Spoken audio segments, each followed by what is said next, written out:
kuna swala la miungano na uko on record saying that hata Raila Odinga akiamua kukuja upande wenu ni sawa. Umesema kwamba Raila amesaliti Kalonzo kwa muda mrefu. Sisi sote tunajua Kalonzo na Raila wamekuwa na safari mrefu ya kisiasa. 2007 Kalonzo alisimama peke yake na hapo ndio Wakamba waliona waliingia kwa serikali akiwa vice president.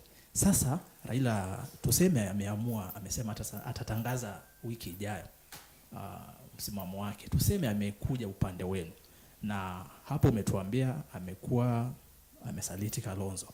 Hamuogopi akija upande wenu aweze ile inaitwa kuchoma ama kuharibu, aweze kuharibia na pia aweze kuwasaliti, kwa sababu umesema vizuri Raila Odinga alisaliti Kalonzo, William Ruto president alikusaliti.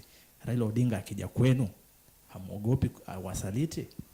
Yeye ni Mkenya, tunamkaribisha, lakini sisi sio wajinga. Sisi tumesalitiwa hapo mbeleni, tunajua. Sisi tuko macho, sisi hapana wajinga. Hata kama hatujasoma sana, tuna PhD. Ile maneno, ile masomo kidogo tuko nayo ni amana. Najua huyu rais anatudharau sana.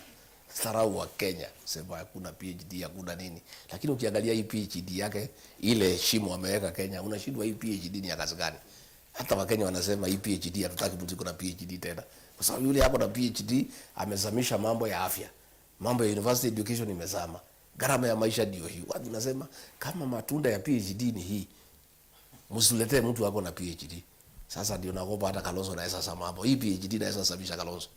So pia amesoma vizuri sana. Lakini tunasema sisi hatujasoma sana. Hiyo rais anasema. Lakini ile masomo kidogo tuko nayo na ile maarifa kidogo Mungu ametupatia, tuko rada sana. Hakuna mtu anaweza kuja kutuharibia ama atuchenge. Raila akitaka kuja atakuja, tutaketi na yeye, tunamjua, tunamuelewa. Tunaona vile tunaweza kaa na yeye. Lakini ninataka kuhakikishia wewe, we are wiser. We are very clear. We are very alert that nobody can play around with us. And the formation hii yetu ya kuokoa Kenya, lazima tukue waangalifu zaidi. But we are saying he's a Kenyan. If he wants to come, we are open for discussion and we can work together.